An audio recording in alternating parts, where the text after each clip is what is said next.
नमस्कार, स्वागत है आपका न्यूज इंडिया में। मैं हूं आपके साथ उमंग माथुर और आप देख रहे हैं अपना उत्तराखंड। आइए बुलेटिन की शुरुआत करते हैं उत्तराखंड की कुछ प्रमुख खबरों के साथ। मुख्यमंत्री बनने के बाद पुष्कर सिंह धामी आज पहली बार विधानसभा पहुंचे, जहां उन्होंने विधानसभा स्थित कार्यालय में हवन पूजन किया। इस दौरान उन्होंने प्रदेशवासियों की लंबी आयु की कामना भी की। विधानसभा हमारा जो जनतंत्र है, लोकतंत्र है, उस लोकतंत्र का हमारा ये मंदिर है। जनता की जो भावनाएं हैं, ये हमारा लोकतंत्र का मंदिर है। और आज मैं मुख्य सेवक के रूप में पहली बार आया हूँ, लेकिन वैसे तो सैकड़ों बार, हजारों बार आना हुआ है, लगातार आता रहा हूँ। मैं अब उत्तराखंड के सभी शहीदों को नमन करता हूँ, उत्तराखंड की जनता को नमन करता हूँ। और जो उनकी आशाएं हैं, जो उनकी आकांक्षाएं हैं, जो उनके सपने थे, मैं भगवान से प्रार्थना करूंगा कि उन पर जो है उनके सपनों को, उनकी आशाओं और आकांक्षाओं को पूरा करने के लिए मुझ में शक्ति दें।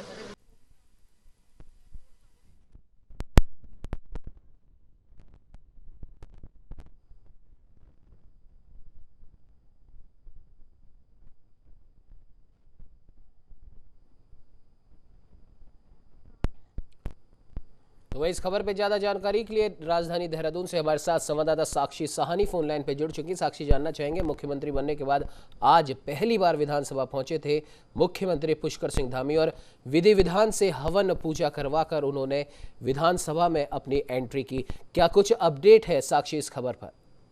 बिल्कुल उमंग, देखिए, ताजपोशी के बाद ये पहली बार जो है मुख्यमंत्री विधानसभा पहुंचे थे और विधानसभा के ऑफिस में पहुंचते ही उन्होंने सबसे पहले जो है विधि विधान के रूप से पूजा अर्चना करी और वहां पे उत्तराखंड वासियों की कामना के भले की कामना करते हुए उन्होंने जो है आज विधानसभा में भी अपने शासकीय कार्य निपटाए हैं, जिसको लेकर अगर बात करें तो ये मुख्यमंत्री का जो है पहला विधानसभा अगर बोले तो रवाना होना था। अगर बात करें जिस हिसाब से, देखिए, मुख्यमंत्री ने जो है सचिवालय में पूजन कर लिया था, कैंप कार्यालय में कर लिया था और वहां पे जो है तमाम उनके शासकीय कार्य चल रहे थे। लेकिन अब जिस तरीके से पता है कि सत्र आयोजित होना है और 23 तारीख से जो है सत्र होना है, तो उसी को लेकर जो है मुख्यमंत्री ने कार्यभार जो है आज विधानसभा का संभाला है।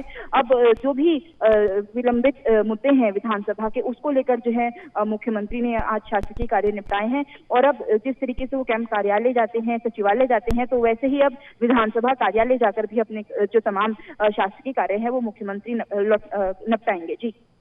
जी बिल्कुल साक्षी, और जाहिर सी बात है यहाँ पर मुख्यमंत्री पुष्कर सिंह धामी ने ये भी कहा कि उन्होंने इस पूजा अर्चना में देशवासियों की लंबी उम्र की भी कामना की है, क्योंकि जाहिर सी बात है साक्षी, हम सभी जानते हैं कि पूरा देश पिछले 1.5-2 साल से कोरोना नामक महामारी से जूझ रहा है। ऐसे में इस प्रकार की कामना को आप किस प्रकार से देखते हैं? अब बिल्कुल उमंग, देखिए, जिस हिसाब से मुख्यमंत्री का साफ तौर पे ये कहना है कि जिस हिसाब से, देखिए, उनसे बार बार ये सवाल भी पूछा जाता है कि इतने कम समय है आपके पास और इतने कम समय में जो तमाम चीजें हैं वो किस तरीके से आप निपटाएंगे। और देखा जा सकता है 4.5 साल जो है सरकार को हो चुके हैं, लेकिन अभी भी बहुत सारी चीजें जो है मैनिफेस्टो की बची हुई हैं, उसको किस तरीके से करेंगे। तो वो अक्सर अपने जब भी कोई बयान देते हैं उसमें साफ तौर पर सुनने को मिलता है कि वो अपने जोश और जुनून में रहते हैं और उसी को लेकर जब भी उनसे कोई भी पूजा पाठ को लेकर भी बातचीत होती है या फिर जब वो मंदिरों में जाके जो है देशवासियों के लिए, प्रदेशवासियों के लिए कामना करते हैं, तो उस पर भी पूछा जाता है, तो वो साफ तौर पे ये बात कहते हैं कि कम समय होने के बावजूद भी कहीं ना कहीं जो जुनून और जज्बा है वो बरकरार है और उसके बाद भी जो भी संभव होगा सरकार से, वो जो है वो सरकार जो है प्रदेशवासियों के लिए करेगी। उमंग जी बिल्कुल साक्षी, इस खबर पे तमाम जानकारी देने के लिए आपका बहुत बहुत धन्यवाद।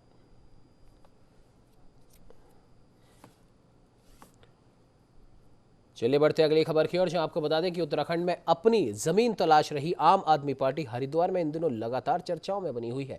अभी कुछ ही दिनों पहले बीजेपी और आम आदमी पार्टी में हुई नोक झोंक के बाद अब हरिद्वार में लगे आम आदमी पार्टी के पोस्टर, जिनमें आम आदमी पार्टी ने आम जनता से कुछ सवाल किए थे, काफी मशहूर हो रहे हैं।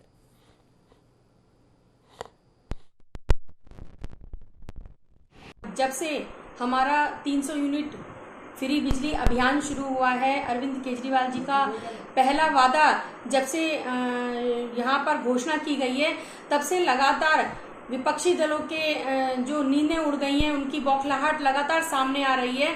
और जिस तरह से हरिद्वार में भीमगोड़ा शांति कुंज की तरफ जैसे ही वो पोस्टर लगाए गए थे, तो अगले दिन उनमें रात 1 बजे उनमें आग लगा दी गई और देहरादून में जो पोस्टर लगाए गए थे वो नगर निगम द्वारा हमारे जो है बोर्ड हटा दिए गए। और जिस तरह से हरिद्वार में अब देखने को मिल रहा है कि जगह जगह जो हमारे कर्नल कोठियाल जी हैं उनके जो पोस्टर लगे हैं तो उनके ऊपर तरह तरह की बातें लिखी जा रही हैं। वे लगभग 4 महीने पहले हुई साइबर ठगी के एक मामले का नैनीताल एसएसपी ने खुलासा किया है। पकड़े गए सभी अपराधी राजधानी दिल्ली के रहने वाले बताए जा रहे हैं और आईटी के अच्छे जानकार हैं।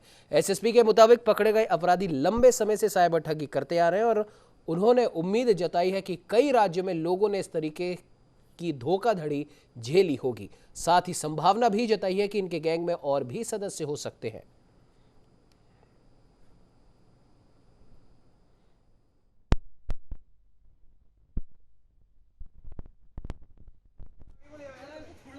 इसमें घटना यूँ है कि एक व्यक्ति की जो है इंश्योरेंस पॉलिसी वो मैच्योर हुई थी, तो उसने इंश्योरेंस कंपनी से बात करने के लिए गूगल के माध्यम से उनका कस्टमर केयर नंबर डायल किया और उसके बाद में जो नंबर आया वहाँ से फिर ठगी की शुरुआत हो गई।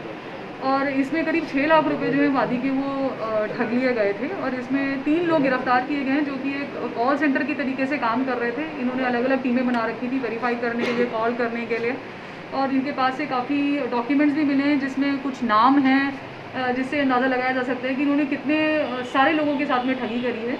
और ये टीम को हम लोगों ने नई दिल्ली से गिरफ्तार।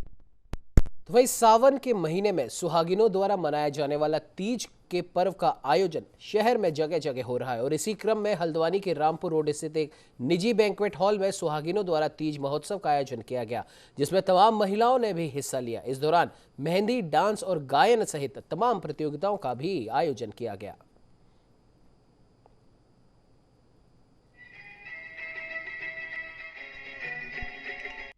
तीज महोत्सव की हमारी सभी प्रदेश की देवियों को बहुत बहुत बधाई।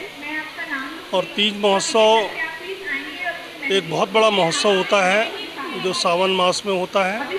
इसका अपना महत्व इस हमारे सनातन धर्म में है। तीज का प्रोग्राम हमने महिलाओं के लिए रखा है। कोविड के बाद एक रिलैक्सेशन है कि महिलाएं बहुत टाइम से घर के अंदर थी तो उन्हें कुछ करने का मौका मिल रहा है, बाहर निकलने का मौका मिला, तो थोड़ा सा हमने सारे रिस्ट्रिक्शंस को लेकर कोविड के अंडर हम लोगों ने ये प्रोग्राम रखा है तीज का। और तीज का प्रोग्राम जो है सावन के महीने में आता है और महिलाएँ से स्पेशली महिलाएँ अपने साजन के लिए करती हैं। तो शिव जी की एक पुरानी कथा है जो शिव जी पार्वती को लेकर, तो तीज हमारी उसी उपलक्ष्य में मनाई जाती है। पार्वती जी ने शिव जी के 108 व्रत किए थे, उसके बाद उन्हें शिव जी प्राप्त हुए थे, तो तीज का दिन उसी उपलक्ष्य में मनाया जाता है। मैं आपको बता दें कि आज सावन की शिवरात्रि है, जिसको हरिद्वार में शहर से लेकर देहात तक सभी शिवालयों और मंदिरों में जलाभिषेक की तैयारियां की गई हैं। सभी शिवालयों को भव्य तरीके से सजाया गया है। शिवालयों में सुरक्षा व्यवस्था के भी पुख्ता इंतजाम किए गए हैं। आपको बता दें कि उत्तराखंड सरकार की ओर से कांवड़ यात्रा पर रोक लगा दी गई थी, लेकिन उसके बाद भी शिव भक्त गंगा जल लेने हरिद्वार हर की पौड़ी पहुंच रहे हैं। ऐसी मान्यता है कि राजा दक्ष प्रजापति का ये मंदिर है और मान्यता यह है कि पूरे साल के अंदर 1 महीना हमारे भोलेनाथ भगवान जी यहाँ वास करते हैं और इसलिए यहाँ अपार भीड़ होती है।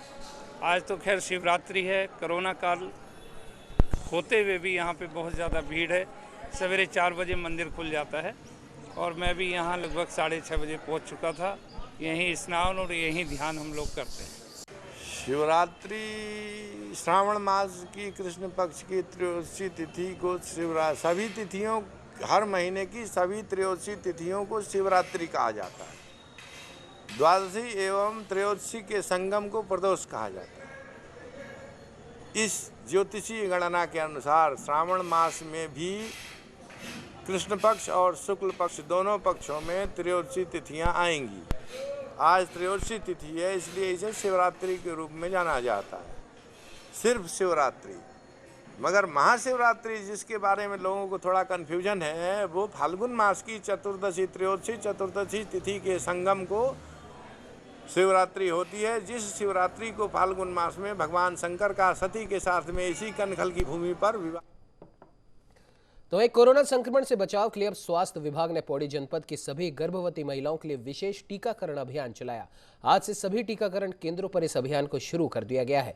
तो वहीं टीकाकरण कराने पहुंची गर्भवती महिलाओं ने बताया कि उनके द्वारा आज पहला कोरोना का टीका लगाया गया है और उन्हें सुरक्षित भी महसूस हो रहा है।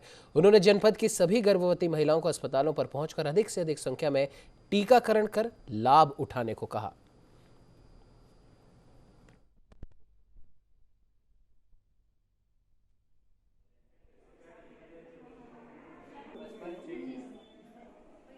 ये हमारा प्रेग्नेंट और लेडीज़ों का फर्स्ट टीकाकरण है और यहाँ मतलब अभी तक तो मतलब सब सुरक्षित ही हैं। पहले मैं आशा करती हूँ कि सब लेडीज़ प्रेग्नेंट औरतें सुरक्षित ही रहेंगी और टीका मतलब अच्छी तरह वो हो जाए। मतलब जो गर्भवती माताओं का जो टीकाकरण होना है उसकी प्रक्रिया हमारे द्वारा शुरू कर दी गई है और ट्रेनिंग भी सभी स्टाफ को उसमें दे दी गई है। तो शुरुआत में हम जो है जो बड़े अस्पताल हैं हमारे, जैसे बेसोड़ कोटद्वार है, श्रीनगर है, DH पौड़ी है और बड़ी जो CSC है वहां पर हम फर्स्ट फेज में स्टार्ट करेंगे। उसके बाद हम इसको पेरिफेरी में लेके जाएंगे सेकंड फेज में। तो ये कार्यक्रम हमारे द्वारा शुरू कर दिया गया है। को बता दें कि ओलंपिक में भारतीय महिला हॉकी टीम से शायद ही किसी को उम्मीद रही होगी कि टीम सेमीफाइनल तक का सफर तय कर पाएगी, लेकिन देश की जाबाज बेटियों ने अपने प्रदर्शन से सभी का दिल जीत लिया। हरिद्वार की रहने वाली वंदना कटारिया ने तो ओलंपिक में ऐतिहासिक कारनामा कर दिखाया। वंदना ने हैट्रिक के साथ ही ब्रॉन्ज मेडल की लड़ाई में बेहतरीन गोल किया जो देशवासियों को हमेशा याद रहेंगे। हम मैच जरूर हार चुके हैं, लेकिन टोक्यो ओलंपिक में भारतीय महिला हॉकी टीम का प्रदर्शन हमेशा याद किया जाएगा।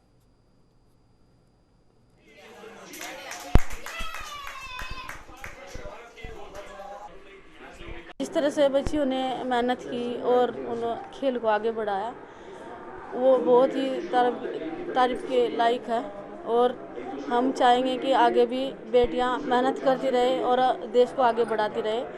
ऐसा नहीं कि उन्हें मौका नहीं मिलेगा, फिर भी उन्हें ओलंपिक में मौका जरूर मिलेगा खेलने के लिए। अब की बार नहीं तो अब की बार से मेडल जरूर आएगा भारत में, अब की बार नहीं तो अगली बार से। हमें बहुत अच्छा लग रहा था, हमें क्या पूरे इंडिया को ही बहुत अच्छा लग रहा था, लेकिन क्या है लास्ट में कुछ ऐसा हुआ बस हार ही गए। वो सब आप लोगों ने भी देखा। काफ़ी मेहनत की है, उसने अपना लक्ष्य पूरा करने की पूरी कोशिश की है इंडिया टीम ने। मेहनत तो सभी ने की, सभी प्लेयर बहुत अच्छा खेले हैं, पर सर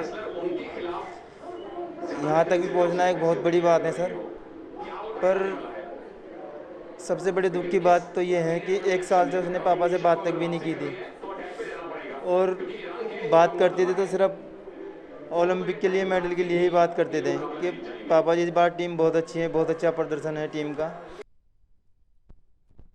तो वही उत्तराखंड के मुख्यमंत्री पुष्कर सिंह धामी द्वारा प्रदेश में रह रहे बंगाली समुदाय की लंबित मांग की घोषणा पर बंगाली समुदाय के लोगों ने खुशी जताते हुए मिष्ठान वितरण किया। उन्होंने मुख्यमंत्री धामी का धन्यवाद जताते हुए कहा कि बंगाली समाज के जाति प्रमाण पत्र में अंकित पूर्व पाकिस्तानी को हटाने का निर्णय जो आज मुख्यमंत्री ने किया है उसको हम कभी नहीं भुला पाएंगे और इस निर्णय से अब बंगाली समुदाय के युवाओं को नौकरियों में भी लाभ मिलेगा।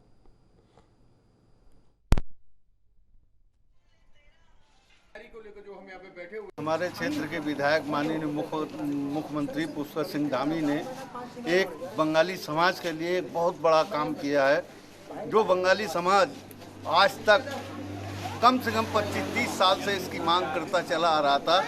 ये पहले उत्तर प्रदेश में था, उत्तर प्रदेश में भी इस बात को कहा गया था, उत्तराखंड बना, उत्तराखंड में भी इसकी मांग की गई थी, मगर हमारे क्षेत्र के विधायक और मुख्यमंत्री ने आके हमारे इस काम को ऐसा किया है कि हमारे जितने बंगाली भाई हैं इनका जीवन का उद्धार कर दिया है। ये हम जिंदगी में मरते दम तक इसको नहीं भूलेंगे कि विधायक मुख्यमंत्री ने इतना अच्छा काम किया है।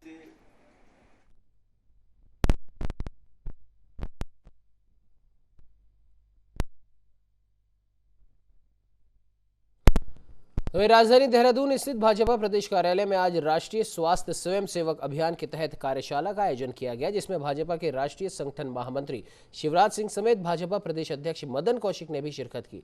भाजपा संगठन के करीब 25,000 कार्यकर्ताओं को कोरोना की संभावित तीसरी लहर के लिए ट्रेनिंग दी जा रही है।